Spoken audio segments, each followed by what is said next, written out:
لا شريك له وأشهد أن محمدا عبده ورسوله صلى الله عليه وعلى آله وصحبه ومن تبعهم بإحسان إلى يوم الدين.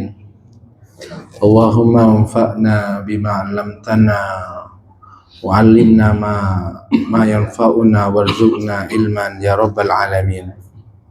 Alhamdulillah, saudara-saudara seiman rahimani wa rahimakumullah, Allah Subhanahu wa taala mengumpulkan kita di tempat yang diberkahi ini, satu di antara rumah-rumahnya yang dimuliakan di muka bumi ini, untuk at-tafaqquh fid din, mendalami agama kita.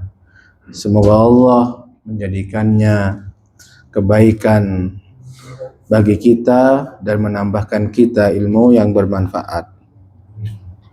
Insya Allah pada kesempatan ini kita akan membahas pembahasan seputar masalah sholat. Pembahasan sholat ini nggak habis-habis. Tentang beberapa hal yang sering ditanyakan, beberapa hal berkaitan dengan sholat yang sering ditanyakan.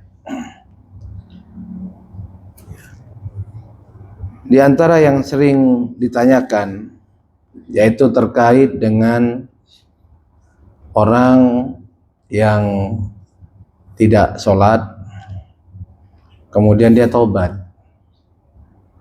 Apa yang harus dia lakukan selama dia tidak sholat?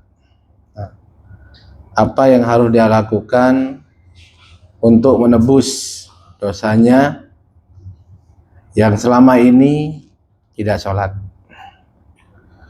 Ini sering sekali di antara pertanyaan yang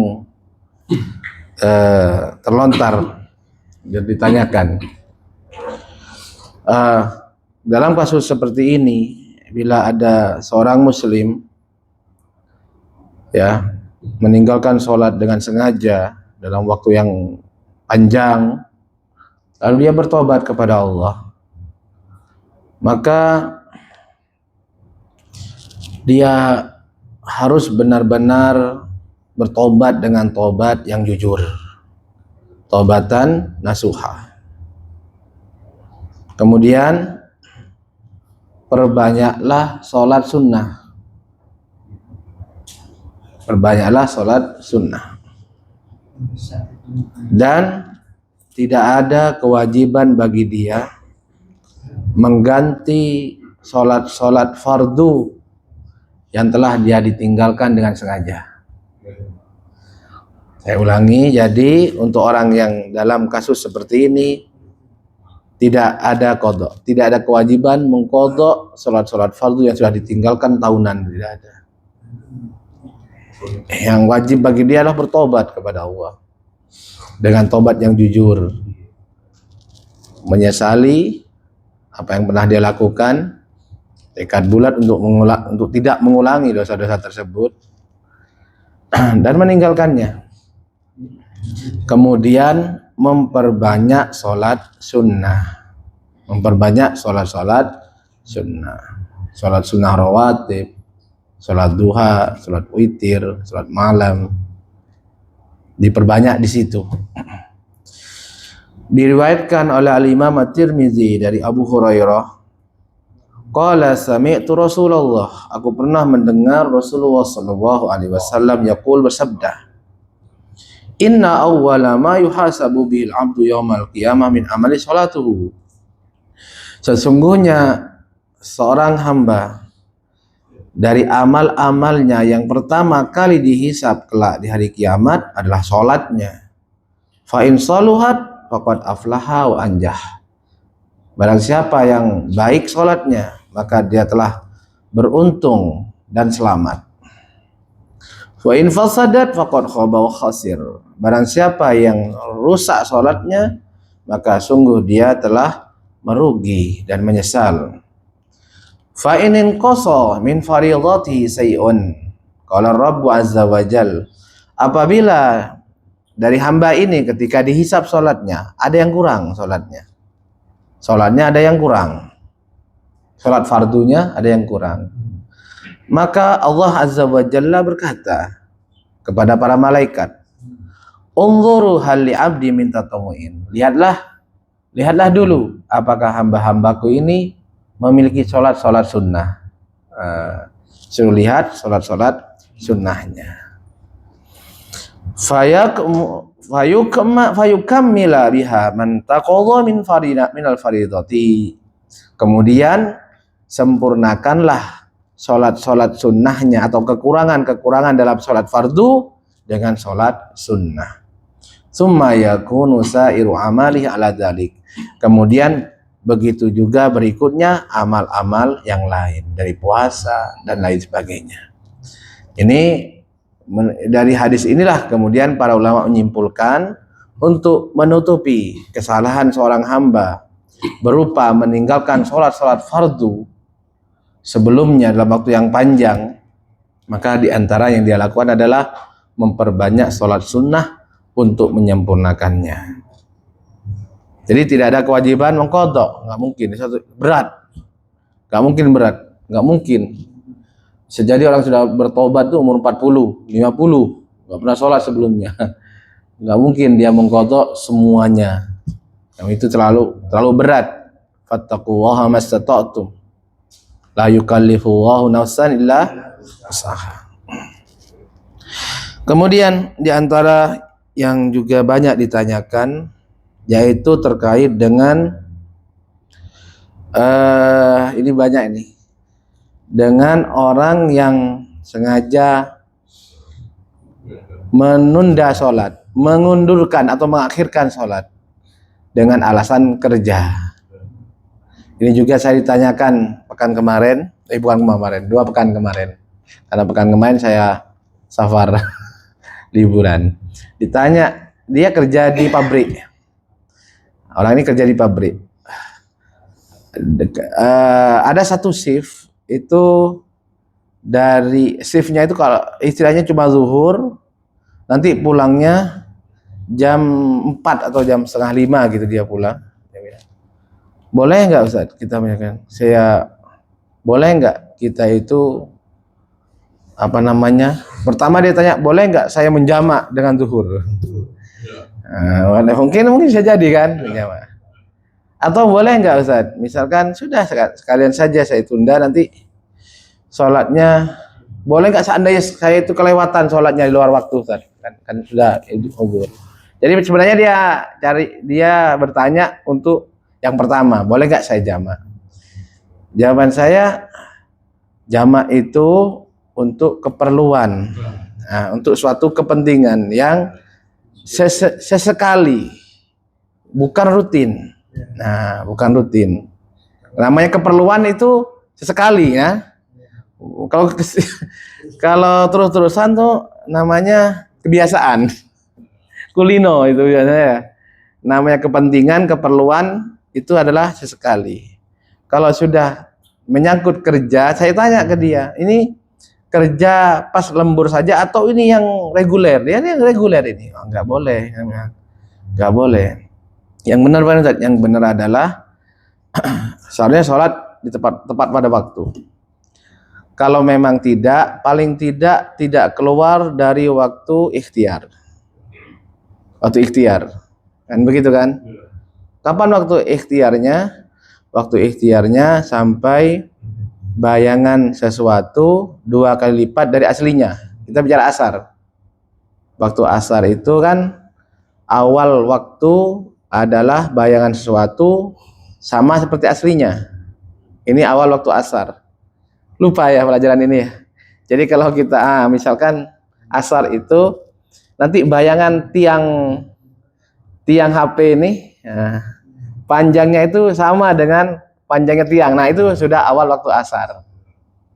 Nah, waktu asar itu ada 2. Ada waktu pilihan, ada waktu iktiror, waktu terdesak.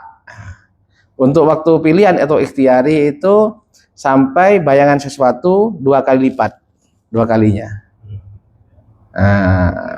Atau dalam ungkapan yang lain sampai matahari menguning. Dan itu sudah benar. Mulai menguningnya matahari itu setelah bayangan itu 2 kali lipat daripada aslinya. Nah, adapun waktu kepepet sampai maghrib. Nah, saya bilang ke teman ini nggak boleh kalau dibilang ikhtiari, gitu kan? Ini nggak boleh nih dibilang kepepet karena setiap hari nggak boleh. Seharusnya bagaimana? Seharusnya pertama dosa pemilik pabrik ini kalau dengan sengaja membuat membuat jam shift kemudian menghalangi karyawannya sholat di tepat waktu, itu dosa dia. Kalau dia lakukan tahu dan dia sengaja, dosa dia. Yang kedua, kalau memang tidak bisa, kan ada juga mungkin pemilik perusahaan ini itu orang kafir, orang-orang yang sudah nggak peduli, ya antum harus mengutamakan hak Allah, cari kerjaan yang lain, ya sambil cari kerjaan yang lain. Nggak mungkin hanya kerja seperti ini kan antum korbankan. Tapi dia cerita, dia jelaskan saya tuh pulang sekitar jam 4 atau jam 4:04 tuh gimana gitu ya. Saya tanya, itu masih menurut saya itu masih dapat waktu ikhtiari. Jadi menurut saya kamu selesai kerja langsung sholat, jangan pulang dulu. Ya, selesai kerja, mandi langsung sholat. Insya Allah masih ada waktu. Cari teman yang berjamaah, sholat berjamaah dengannya. Jangan mandi, pulang, sholat di rumah, jangan. Gak bisa. Kecuali lembur. Kalau lembur itu iya, kalau lembur bisa dihitung. Ada kebutuhan terdesak, kepentingan. Karena sesekali itu sekali. Tapi kalau yang rutin tiap hari itu tidak boleh. Tidak boleh.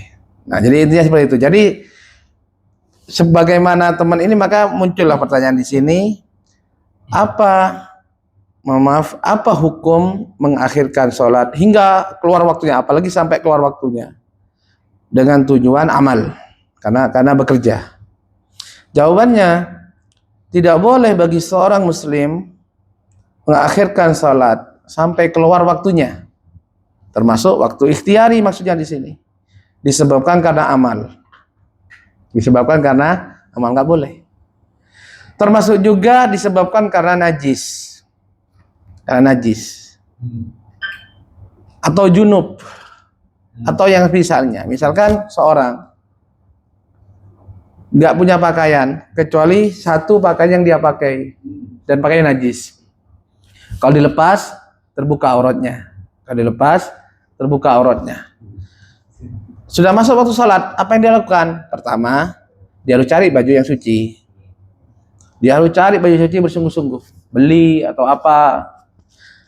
Sampai kapan dia berusaha? Sampai melihat waktunya sudah mau habis. Waktu sholat mau habis. Kalau sudah melihat waktu sholat mau habis, kok nggak ada baju yang suci, belum bisa beli baju yang suci, hanya baju yang ada itu yang bisa dipakai, maka sholatlah dengan pakaian tersebut, meskipun pakaian tersebut najis. Tidak boleh sampai keluar waktu, nggak boleh. Karena sholat itu harus dikerjakan pada waktunya. Termasuk junub ya, nggak ada alasan junub. Ya kalau junub cepat mandi, nggak ada alasan saya lagi junub ya. Sudah cepat mandi segera. Beda dengan puasa kan. Kalau kita bahas puasa, kan boleh kan puasa itu orang bangun tidur junub. Ya, bangun tidur junub. Kemudian subuh belum mandi dia. Boleh nggak berpuasa? Boleh. Tapi boleh nggak sholat dengan junub? Tidak boleh, maka harus mandi. Nah, seperti itu. Untuk sholat harus tidak ada alasan. Nah, karena sholat itu waktunya terbatas. Allah berfirman, Innas sholata kanat alal mu'minina kitaban mauquta. Sesungguhnya sholat itu wajib bagi orang yang beriman dengan waktu yang telah ditentukan. Kemudian catatan di sini, haram bagi pemilik perusahaan tersebut atau pemilik pabrik tersebut melarang karyawannya untuk menjaga sholat fardu pada waktunya. Nah, ini perhatikan sholat mereka. Berikutnya,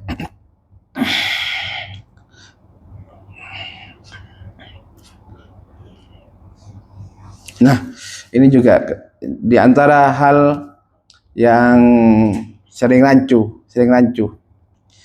Seseorang, apa hukum sholat seorang muslim? Dia mendapati ada najis di pakaiannya, ya, dan itu dia terdapatkan setelah selesai sholat. Lah, kok najis? Padahal sudah selesai salam. Nah, gimana ini sudah? Terus gimana? Apakah harus ngulang atau sholatnya sah atau bagaimana? Nah, berikut jawabannya. Idza shallal muslimu fi badanihi aw thawbihi najasatun lam ya'lam illa ba'da shalah wa shalatu shahihah. Bila seorang muslim mengerjakan salat sementara di badannya atau di pakaiannya ada suatu najis dan dia tidak tahu kecuali setelah selesai salat. Sama sekali dia tidak tahu. Setelah selesai salat baru sadar, waduh, sudah agak kering juga berarti dari tadi nih. Apa hukum sholatnya? Sholatnya sah. Sholatnya sah karena dia tidak tahu. Dan dalam keyakinannya waktu dia sholat pakaiannya najis. Makanya suci, badannya suci. Nah, itu intinya. Ketika dia melaksanakan sholat, dia yakin bahwasanya tadi pakaiannya ini suci. Ya, pakaian suci. Sehingga dia yakin ketika sholat pakaian dalam keadaan suci. Sementara najis yang jatuh di pakaiannya, meskipun itu ketika dia sholat atau sebelum sholat, dia tidak mengetahuinya. Sehingga dia sholat dalam keadaan yakin bahwasanya pakaiannya suci. Sementara hukum asal pakaian atau hukum asal badan itu suci sampai terkena najis. Dan dia tidak sadar ada najis, tidak tahu kalau ada najis. Tahu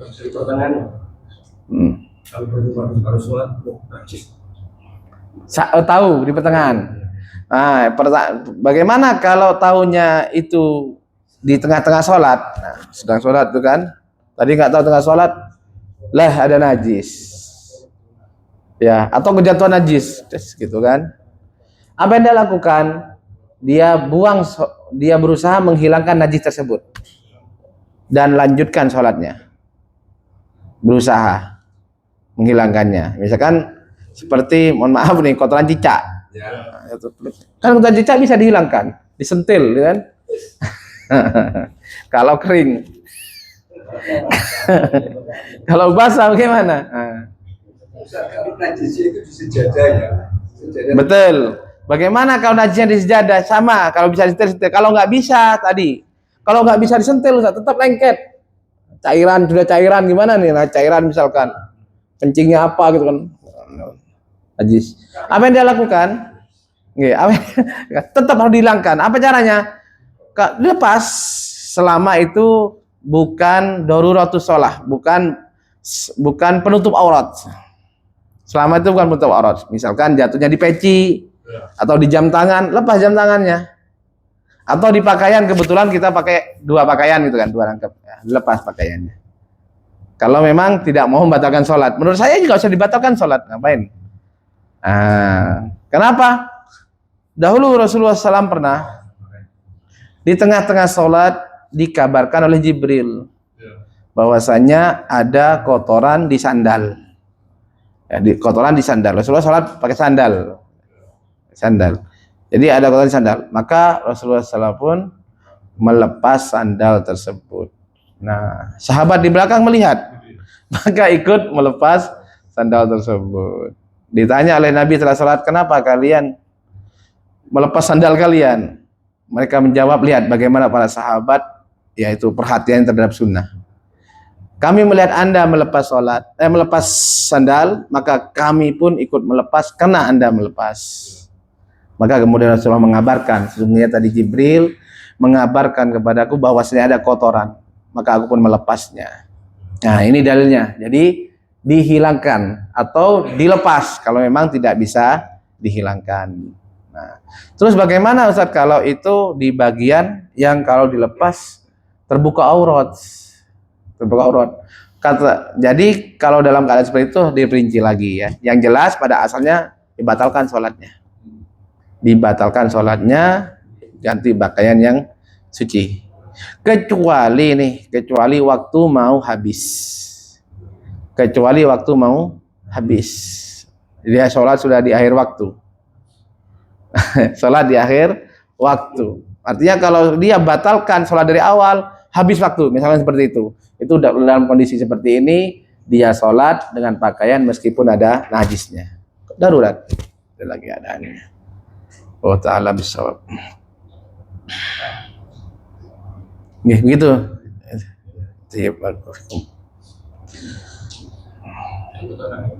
Gimana Pak? Saya pernah dengar loh, misalkan darah gawah, saya jelaskan apa? Kurang keras. Kodoknya orang haid itu bagaimana Ustaz? Jadi baik, tentang orang haid. Apakah orang haid mengkodok sholat? Jawabannya tidak. Orang perempuan yang haid pernah Rasulullah SAW bersabda, ditanya tentang masalah perempuan yang haid atau nifas. Beliau menjelaskan bahwasanya perempuan seperti ini mengkodok puasa tapi tidak mengkodok sholat. Jadi tidak ada kodok sholat untuk wanita haid dan nifas. Tidak ada kodok. mohon maaf, tadinya bukan masalah haidnya itu. Jadi misalkan saya pernah baca ini, dia waktu sholat mau asar. Oh yang seperti ini ya. Katanya ketika jadi suci, maka dia harus membayar apa yang Betul. Jadi pertanyaan beda lagi nih. Jadi kasusnya seperti ini jamaah. Betul. Ini lagi bahas kodok sholat nih. Ada seorang wanita masuk waktu kita ambil waktu asar lah ya. Kita ambil waktu asar. Masuk waktu asar, dia belum sholat. Dia memang bukan sholat. Kemudian haid. Nah, apakah dia harus mengkodok sholat waktu itu? Nah, kan dia memang haid. Cuman ada sebagian waktu di asar itu dia nggak haid. Nah, apakah dia harus mengkodok nanti? Sama halnya seorang perempuan yang sedang haid di akhir-akhir masa haidnya. Contoh misalkan sudah hari keberapa itu akhir-akhir sholatnya. Nah, dia tidur malam, bangun subuh. Bangunnya subuh. Dia bangun sudah suci. Dia yakin sucinya tentu tadi nih. Nah, kalau tadi berarti saya harusnya dapat isya ini, gitu. Apakah saya sholat isya? Nah, ini maksudnya pertanyaan Pak Eko. Di sini memang khilaf di antara para ulama. Namun yang saya baca dari kalangan ulama, jumhur mayoritas ulama itu wajib kodok. Wanita ini wajib kodok. Saya ulangi, wanita ini suci, belum haid. Dianggaplah dia jam 4 gitu, jam 4 sore. Berarti kan sudah asar. Cuma jam 4 itu dia belum sholat, sampai jam 4 belum sholat asar. Sampai belum asar. Memang boleh nggak? Boleh aja kan, memang masih ada waktu kan. Nah, belum sempat sholat asar, kemudian haid. Nah, pendapat yang lebih kuat nanti ketika sudah suci, dia mengkodok. Cara kodoknya macam-macam, bro. Ini macam kodoknya juga macam-macam. Namun yang saya ikuti adalah nanti kodoknya di waktu asar nanti. Nunggu waktu asar nanti dia kerjakan di waktu asar. Double, nggih. Di waktu asar double lagi begitu. Mengerti? Iya. Barakallahu. Emangnya kodok sholat itu ada? Ada kodok sholat ada. Kodok sholat ada. Kalau ada, yang penting ada sebabnya, sebab syar'i.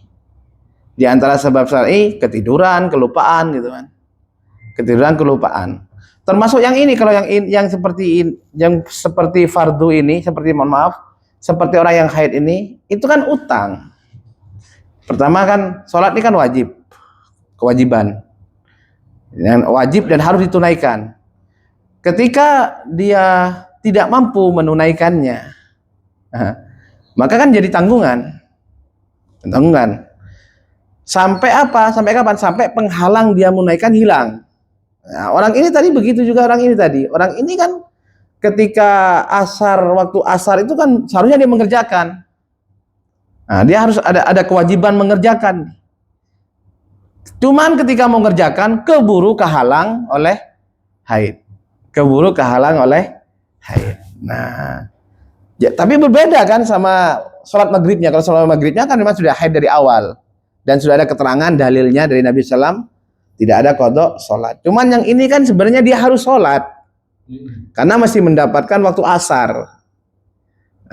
Hanya saja ketika mau mengerjakan, sudah terhalang, keluarnya dari haid yang itu pembatal atau syarat sah sholat itu adalah suci dari haid. Nah, sudah ada penghalang dari sehingga sholat asar yang belum dia kerjakan itu tetap menjadi tanggungan dia. Sampai kapan? Sampai penghalang itu hilang, yaitu haid. Nanti kalau sudah suci dikerjakan. Jadi ada qadha sholat. Bahkan qadha sholat itu berlaku juga untuk sholat sunnah. Qadha sholat itu juga berlaku sholat sunnah. Khususnya ketika ada uzur.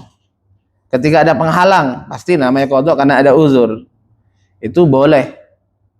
Seperti masyhur ya, dalilnya dalam qadhanya Nabi terhadap sholat sunnah 2 rakaat sebelum subuh.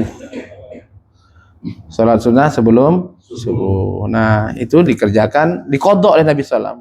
Sebagaimana mengqadha subuh, beliau juga mengqadha 2 rakaat sebelum subuh. Nah, maaf ya. Jadi ketika Nabi SAW dan para sahabat pulang safar atau sedang safar habis perang, ya perjalanan panjang,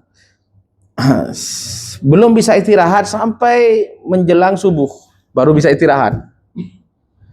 Kan sangat capek, sehingga ketiduran semuanya. Sampai yang minta menjaga ini nggak bisa ketiduran juga. Hingga yang membangunkan mereka ini, Nabi dan para sahabat, adalah teriknya matahari. Ya, sudah lewat waktu subuh, sudah lewat, sudah keluar dari waktu subuh. Maka Rasulullah meminta untuk diazan, kemudian setelah azan beliau mengerjakan sholat sunnah dulu 2 rakaat, kemudian sholat subuh. Nah, kalau ditanya mana qadhanya Ustaz? Kan sholat sunnah dulu sebelum sholat subuh. Qadha itu adalah mengerjakan suatu kewajiban setelah lewat waktunya, itu qadha. Nah, bukan dilihat kan 2 rakaat dulu, kemudian subuh, kan sudah urutan. Bukan ini yang dilihat. Tapi yang dilihat tadi, ini kan sudah di luar waktu subuh. Sudah kelewat waktu subuh. Nah, sebagaimana sholat subuh itu diqadha, dikerjakan setelah lewat waktunya, ternyata Nabi juga mengerjakan sholat sunnah 2 rakaat sebelum subuh qadha. Ini boleh. Dan riwayat yang lain tentang qadhanya beliau pada sholat qobliyah, ya, qobliyah asar, ya, dan juga qobliyah zuhur di qadha setelahnya juga masyhur. Jadi intinya semua menjelaskan apabila ada uzur, sholat itu diqadha. Belum lagi Nabi menegaskan man nama an sholatin aw nasiyaha fa kafaratuha sholatuha idza dzakaraha. Apabila di antara kalian kelupaan atau ketiduran dari suatu sholat, maka kafarahnya, tebusannya adalah melaksanakan sholat tersebut kalau sudah ingat, kalau sudah bangun dari tidurnya. Ini tegas. Waktu qadhanya itu misalnya zuhur, bukan zuhur besok paginya, bukan. Di sholat apa itu? Misalnya sholat zuhur. Ketiduran apa? Ketiduran atau kelupaan. Ya. Kalau ketiduran sama kelupaan ketika ingat. Nah, kan beda dengan yang orang haid. Orang haid kan sudah seminggu lagi itu, minggu depannya. Jadi tetap sebagaimana tadi kasus yang dibawa Pak Eko tadi kan, dia kelewatan sholat sebelum haid. Nah, dia kelewatannya di waktu asar, maka nanti kerjakannya di waktu asar. Nah, di pekan berikutnya atau seminggu lagi. Nah, beda kasusnya kalau dia ketiduran atau kelupaan. Nah, kafarohnya nggak usah nunggu besok, tapi ketika dia ingat dan ketika bangun dari tidurnya, nah, itu kafarnya langsung. Allah taala alam bisawab. Oke, yang lain. Silakan Pak Safron. Kalau orang yang terpaksa harus sholat duduk, Ya. apalagi sudah tua lupaan. Pada waktu duduk tuh dia ingat kan antara rukuk dan sujud. Apakah saya sudah rukuk atau belum? Gitu. Iya kan duduk dia. Posisinya bingung. Iya. Waduh. Pertama tentang sholat duduk ya. Mungkin saya tambahkan juga, bukan tambahkan, ini faedah aja, faedah. Untuk yang sholat duduk harus ditanyakan dulu. Saya itu nggak mampunya apa? Saya itu nggak mampunya apa? Kenapa saya sholat duduk? Nggak mampunya saya apa? Kalau nggak mampunya sujud, maka rukuk dan berdiri tetap berdiri ya. Ada orang nggak mampu sujud, sehingga harus duduk nih, harus pakai kursi. Kalau sujud sakit semua. Maka waktu berdiri sama rukuk tetap berdiri, ingat, jangan digampangkan. Jadi waktu berdiri berdiri. Jangan dari luar gerbang jalan sampai sini pas sholat duduk.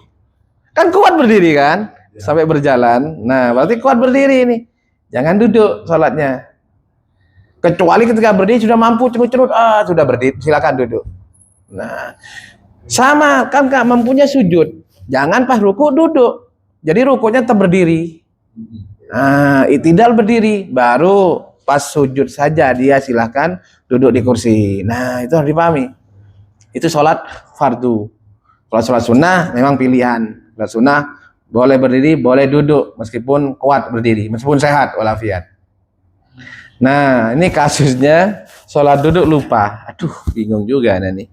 Kalau lupa ya kembalikan ke hukum pembahasan lupa dalam sholat, kan gitu ya?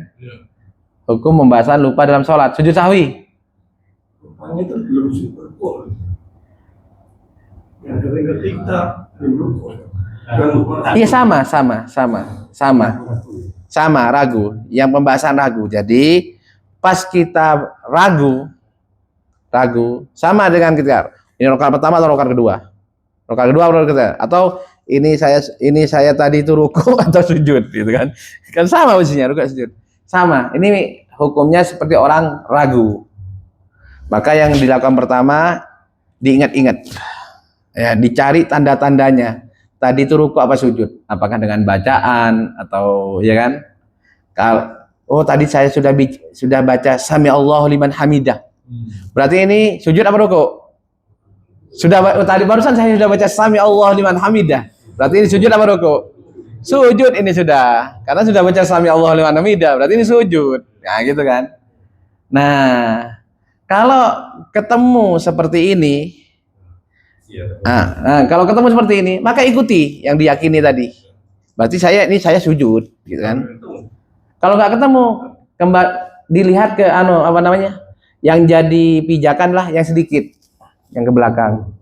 Sudah berusaha ini sujud apa ruku, nggak ketemu, maka ruku. Ini ruku. Ini ruku. Kemudian lanjutkan sholatnya. Jangan nanti sujud sahwi. Jangan dibatalkan. Nanti sujud sahwi. Kalau dibatalkan berarti ngikuti keraguan-raguan, ngikuti syaitan, nggak boleh dibatalkan. Justru seperti ini caranya, yaitu satu, berusaha diingat-ingat, tahari shawab, cari yang benar dengan tanda-tandanya tadi. Kalau ketemu ikuti. Nah, kalau nggak ketemu, ikuti yang sedikit, ikuti yang lebih sedikit, mundur gitu ya, mundur. Ini ruku apa sujud? Berarti ruku. Nah, sehingga i'tidal, kemudian sujud. Teruskan, nanti ada sujud sahwi. Sama seperti orang yang bingung, ini rakaat ketiga atau rakaat keempat. Nah, cari tanda-tanda lagi. Ketemu, oh iya tadi sudah tasawuf awal.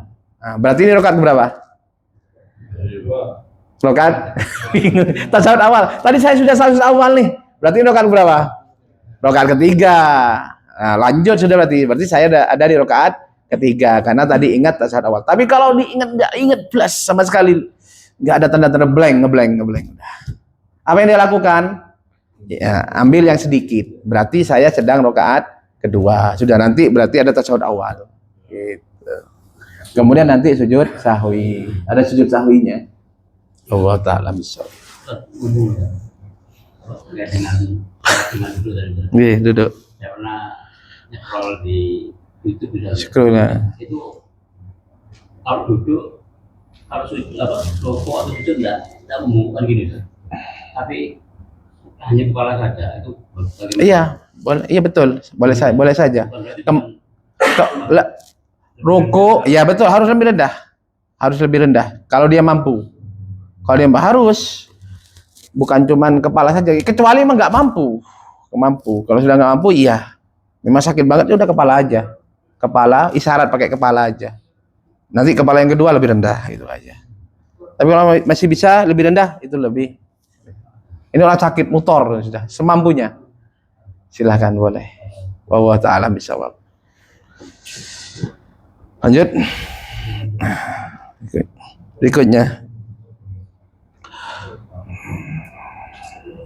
Ini di antara kasus yang beliau ditanyakan, tapi juga sudah sering juga ditanyakan di sini. Saya ulang lagi terkait dengan hukum sholat seseorang yang terputus karena najis yang terus menerus. Ya, najis yang terus menerus, seperti perempuan dengan darah istihadah atau apa namanya, air kencing yang terus-terusan, beser dan sebagainya. Nah, seperti itu. Apa hukumnya? Ya, hukumnya. Jadi sudah nggak tertahankan, ini najisnya nggak tertahankan. Maka untuk kasus seperti ini dijelaskan, yajib alaihi an yatawadda ba'da dukhuli waqtin kulli salat summa yusalli hasba halihi wa sahihah. Wajib bagi seorang muslim yang seperti ini kasusnya, dia berwudu setelah masuk waktu setiap sholat. Ya, dia wudu setelah masuk waktu sholat, setiap sholat, dan setelah masuk waktunya dia harus berwudu. Kemudian sholatlah apapun keadaannya. Artinya meskipun ada najis yang keluar.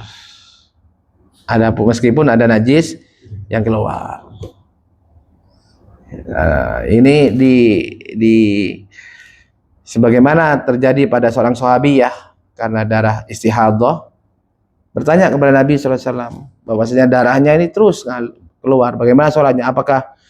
Apakah saya tidak sholat gara-gara darah seperti ini?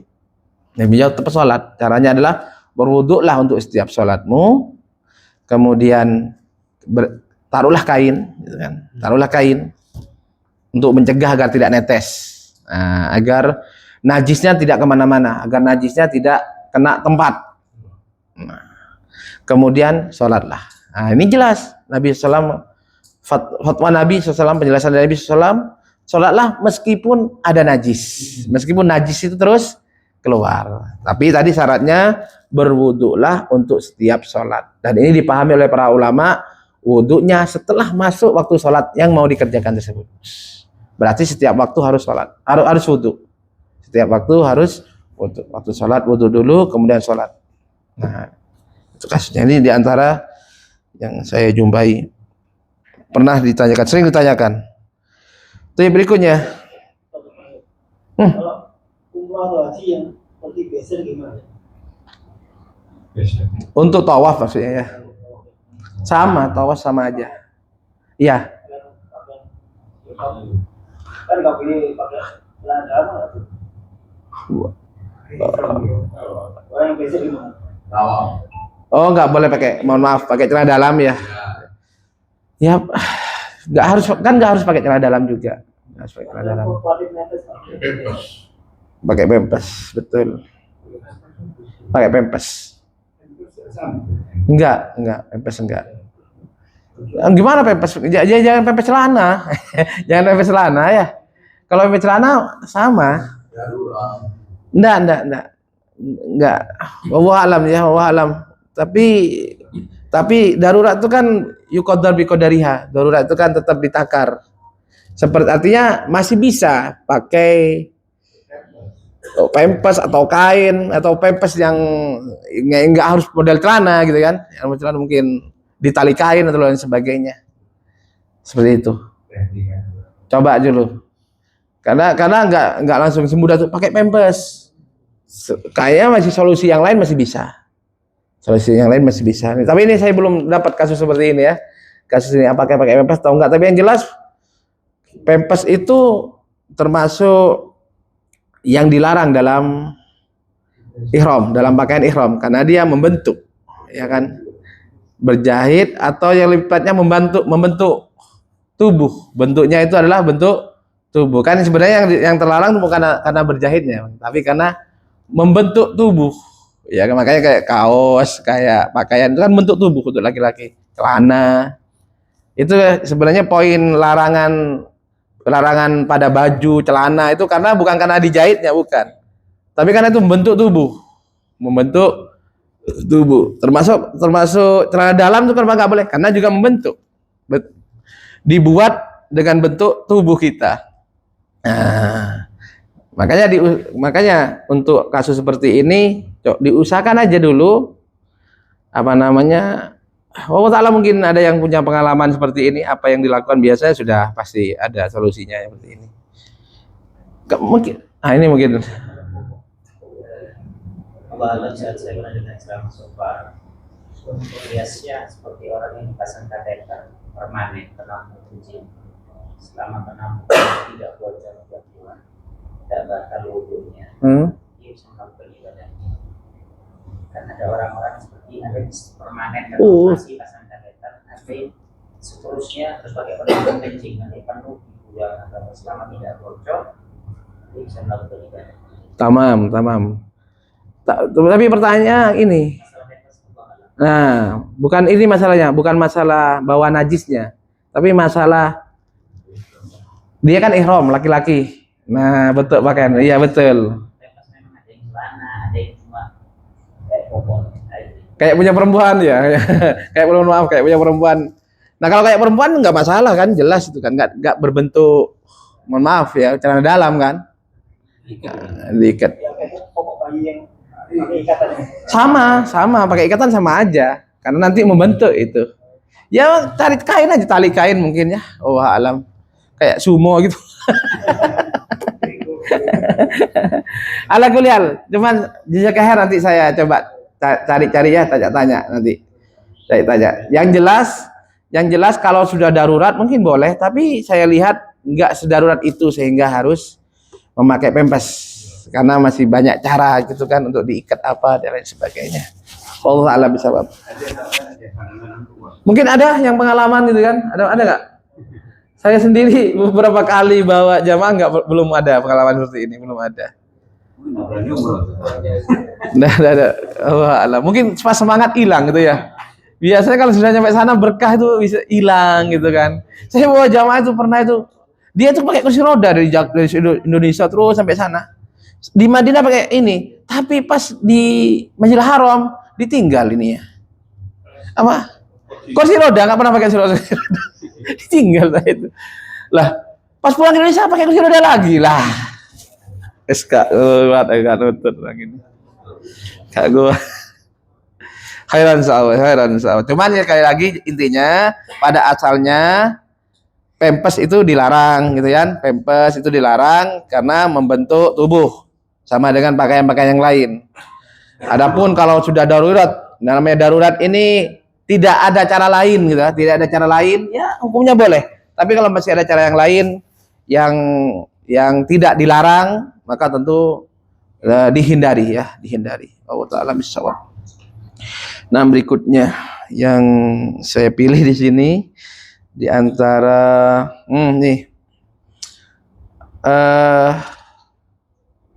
ini pernah di sini ya. Berikutnya Hal 'alal ma'mum sujudus sahwin idza fi sholatihi. Apakah seorang makmum wajib sujud sahwi apabila dia lupa di dalam sholatnya? Khusus makmum ini. Makmum lupa sendiri dia. Ya, makmum lupa. Bisa kan? Karena ngelamun tahu-tahu pas sujud subhana rabbiyal azim. Mungkin enggak? Pernah Bang ya, Bang Zain ya? Tahu-tahu pas Allahu Akbar pas duduk ingat loh, lah sujud ya. Kok baca subhana rabbiyal azim ya kan? Sebagian ulama mazhab Hanabilah mengatakan ini wajib dan wajib harus sujud sahwi. Wajib harus sujud sahwi. Sebagian ulama termasuk mazhab Hanabilah zikir sujud, zikir ruku itu wajib sholat. Kalau kelupaan atau kesalahan harus sahwi. Nah, ini ada makmum lupa, ya kan? Lupa. Imamnya enggak. Nah, apakah wajib bagi dia sujud sahwi? Nah, ada dua keadaan. Ada dua keadaan. Apabila makmum ini masuk sholat bersama imam dari awal, kemudian dia lupa, maka sholatnya tetap sah. Sholatnya tetap sah. Kelupaan dia itu ditanggung imam, nggak masalah sudah. Artinya selama imam tidak salah, tidak masalah. Nah, itu enaknya sholat berjamaah. Ya, sholat berjamaah. Ingat, kesalahan karena lupa, bukan disengaja. Kalau disengaja batal. Disengaja untuk perkara yang wajib sholat itu batal. Sebagaimana rukun dan wajib ditinggalkan dengan sengaja, nah, itu batal. Nah, ini kelupaan. Maka apabila itu dia dilakukan masih bersama dengan imamnya, maka ditanggung oleh imam. Amma idza kana al-ma'mum masbuqan bi raka'atin aw aksar, thumma qama li yutimma as-salata wa taslim al-imam, thumma saha, fa innahu sujud sahwi. Tapi apabila makmum ini adalah masbuq, apakah 1 rakaat atau lebih atau 2 rakaat atau lebih, kemudian setelah imam selesai salam, dia bangkit untuk menyempurnakan ketinggalannya. Nah, di saat itu dia lupa. Maka wajib bagi dia sujud sahwi karena kelupaannya. Berarti di sini untuk kelupaan imam tentang sujud kewajiban sahwi ada 2 keadaan. Yang pertama kelupaannya dia, sementara dia bersama imam, maka ini tidak ada sujud sahwi. Yang kedua kelupaannya dia ketika dia menyempurnakan kekurangannya sebagai masbuk, maka di saat itu wajib bagi dia melaksanakan sujud sahwi. Nah, baik. Silakan kalau ada pertanyaan. Hukum sujud sahwi hukumnya. Hukum sujud sahwi wajib. Hukum sujud sahwi wajib bagi orang yang kelupaan sehingga meninggalkan rukun. Kelupaan sehingga ada tambahan atau pengurangan, baik wajib atau rukun dengan ada perinciannya nanti, maka wajib sujud sahwi. Sujud sahwi itu wajib. Artinya imam ada kekeliruan, kekurangan atau kelebihannya. Imam ini ya. Imamnya. Tapi dia tidak melakukan sujud sahwi, apa kita mengingatkan dengan subhanallah gitu kan? Imam tidak sujud sahwi. Tidak sujud sahwi. Oh gitu ya. Baik. Pertama harus diketahui dulu apakah imam ini sadar dengan kesalahannya atau tidak, itu dulu. Tidak, sudah diingatkan, jadi memang dia kurang ya. Diingatkan sama jamaah, subhanallah, dia berdiri, lanjut. Tapi dia tidak ada sujud sahwi. Baik, kalau dia lanjut ya, berarti ada kemungkinan, dan kemungkinan yang paling kuat dia tidak meyakini dia salah. Makanya dia lanjut.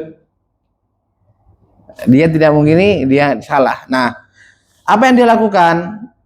Imam yang seperti ini biasanya klarifikasi setelah sholat. Klarifikasi setelah sholat. Kan begini, kasusnya kan umumnya begini. Imam salah.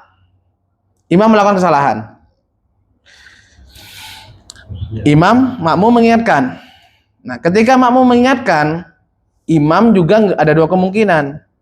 Ada kemungkinan imam itu. Kemungkinan pertama mengikuti makmum. Karena kebetulan mungkin makmumnya itu banyak yang mengingatkan. Subhanallah, 5 orang, 10 orang. Nah, pasti dia yakin yang benar makmum ini. Nah, itu kan. Tapi kadang-kadang yang bilang subhanallah cuma 1 orang, itu pelan. Sementara saya yakin ya, imam saya yakin nggak salah gitu kan. Sementara cuma mengingatkan 1 orang pun pelan gitu kan. Wah, nah kan mana yang diikuti? Saya yakin saya benar. Ya biasa imam lanjut gitu kan, lanjut. Karena kalau kesalahan seperti rokaat itu kan kesalahan yang jelas tuh. Tasahud awal gitu kan nggak jelas. Itu biasanya makmum kompak. Nah, seperti itu kasusnya. Nah, jadi kalau kasusnya imam lanjut, sujud sahwi atau tidak ya kembali ke imam tadi. Tapi yang jelas kalau seorang melakukan kelupaan sehingga menambah atau mengurangi dalam hal wajib sholat atau rukun sholat dengan tentu perinciannya ya, dia wajib sujud sahwi. Artinya kalau dengan sengaja nggak sujud sahwi, sholatnya batal. Dengan sengaja nggak sujud sahwi, dia ingat, tahu dan ingat, sadar, maka dengan sengaja kemudian tidak sujud sahwi, sholatnya batal. Yang batal imam aja apa seluruh makmum? Terus dari mana kita tahu kalau imam itu sengaja? Jelas dia harusnya ayat awal tapi dia berdiri langsung. Ingatkan terus dia duduk. Tapi nggak setelah itu nggak. Begini, kalau imam yang paham, nggak mungkin tidak sujud sahwi. Kalau dia tidak sujud sahwi, pasti lupa. Pasti lupa. Berarti nggak tahu dia itu. Kalau nggak tahu dia itu, berarti kalau nggak tahu berarti nggak sengaja. Kalau nggak tahu sengaja, makanya saya jelaskan tadi, tahu dan sadar dan sengaja. Sengaja itu tahu hukumnya, ya kan? Dan sadar apa yang dia lakukan, itu sengaja itu namanya. Tidak tahu. Karena kalau tahu pasti dia ngerjakan sujud sahwi itu. Nah, kalau dia nggak ngerjakan, berarti dia lupa. Dan kalau lupa, pendapat yang kuat itu adalah tidak apa-apa. Tidak ada sujud sahwi karena lupa sujud sahwi. Tidak ada sujud sahwi karena lupa sujud sahwi. Memang sebagian ulama mengatakan wajib tetap batal. Tapi yang jelas pendapat yang kuat batal. Yang sengaja, misalkan sudah kita ke diri kita aja dulu, ketika diri kita dulu ya. Kita kelupaan sujud tasawuf awal, langsung kita berdiri. Kita ingat nih, setelah kita tasawuf akhir, sadar betul tadi saya nggak tasawuf awal, tahu hukumnya bahwasanya sujud sahwi wajib. Kemudian sujud sahwi batal salat kita, karena kita meninggalkan sesuatu yang wajib dengan sengaja. Kita meninggalkan sesuatu yang wajib dengan sengaja. Cuman sekali lagi itu sujud sahwi ini kata ulama gugur karena lupa. Nah, gugur karena lupa. Insya Allah kalau sama-sama tahu nggak ada kasus sengaja tidak sujud sahwi itu nggak ada. Okay. Berarti imamnya nggak paham. Imamnya nggak paham. Tapi kalau kasusnya antum bisa kemungkinan yang tadi itu dia itu nggak memang yakin saya itu nggak melakukan kesalahan. Kayaknya seperti itu. Saya itu melakukan kesalahan karena dia lanjut. Karena kalau diingatkan, seharusnya kalau dia tahu, dia balik, ya kan? Subhanallah, dia tahu hukumnya, pasti dia balik. Atau dia mengakui bahwa saya salah, karena sudah banyak negur, pasti dia balik. Sehingga kemungkinan dia kenapa lanjut, ya tadi itu, dia tidak yakin kalau dia salah. Nah, silakan Pak Jan. Imam ini kelupaan, ya. Lupa. Harusnya sembahyang Isya itu 4 rakaat. Ternyata dia sembahyangnya 3 rakaat, salah. Lalu selesai. Sebagian makmum memberitahu. Ya. Imam, tadi itu kalau nggak salah sholatnya kurang. Ya. Beberapa orang bicara itu. Maka imam memutuskan untuk nambah 1 rakaat. 1 orang. Tamam. Sebagian makmum 16 sudah. Sudah dirubahnya itu. Ya. Ya. Pertanyaannya Yang pulang ini gimana nih sholatnya? Insya Allah dimaklumi, insya Allah. Dimaafkan, insya Allah. Karena dia tidak tahu, dia sengaja. Karena dimaklumi. Insya Allah dia dimaklumi, dimaafkan. Selama memang tidak sengaja. Kenapa? Karena dia sudah yakin saya 4 rakaat. Saya sudah selesai. Udah apa dijemput lagi? Astagfirullahaladzim. Sampai sampai gitu. Soalnya saya pernah dijemput Ustaz.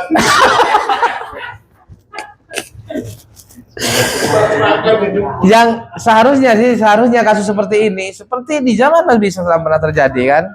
Pernah terjadi, juga pernah terjadi di mana Rasulullah SAW sholat duhur atau asar cuma 2 rakaat bahkan. Cuma 2 rakaat. Setelah 2 rakaat, langsung para sahabat rame.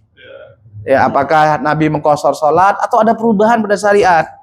Maka langsung disampaikan kepada Nabi SAW sebelum buyar. Kayaknya udah lama nih. Atau Bang Zain nggak peduli nih, nggak urus ya kan? Tanggung aja dosa, imamnya tanggung dosa. Model seperti ini. Makan Biasanya kan langsung rame kan, set gitu kan. Oh ya, tamam. Biasa kalau sudah 2 orang, 3 orang, imam ikut nih, ngakui, ya kalau begitu memang saya salah, udah kita tambah 1 rakaat. Tapi masalahnya Bang Zain cepat sekali sampai rumah. Kayak yang salah yang, khairan insyaallah. Nah, cukup ya. Ini Pak Eko terus dia, ayo Pak Eko. Bukan kan akhirnya saya dengar kan, umumnya kan sholatnya kurang. Saya kan nggak pulang. Makalah. Ini sholat. Ya. Kalau kasusnya seperti Bang Jen, dia harus sholat lagi. Karena sudah tak tahu jadi, sudah tahu Bang Jen. Kan akhirnya saya dengar. Iya. Kamu udah sholat tadi nggak balik. Enggak sah sholatnya. Enggak sah sholatnya. Itu loh. Kan akhirnya dia dengar. Ya Allah, ini berat sekali kasusnya orang sini, berat kasusnya. Apa saya seorang lagi? Apa saya cuma? Ya Allah. Sholat lagi Bang. Seorang lagi ya. Sholat lagi. Sholat lagi gimana loh cuma sholat 3 rakaat. Sementara antum tahu. Saya lagi bahas tadi orang yang nggak tahu, udah buyar, nggak tahu siapa kan. Nggak tahu sudah buyar. Tapi beberapa saat saya ketemu Ustaz yang sholat tadi. Itu loh. Seharusnya Saya sholat ya. kekurangan. Nggak nambah, harus full. Ya. Karena tadi yang nambah kekurangan itu selama jedahnya nggak lama. Oh. Jedahnya nggak lama, nggak ada kegiatan antara jedah itu. Kalau sudah kegiatan sampai dikir sampai selesai misalkan, apalagi makan, itu harus diulang dari awal, nggak sah. Ya, yang boleh cuma nambah atau melanjutkan itu jedahnya nggak panjang, nggak lama.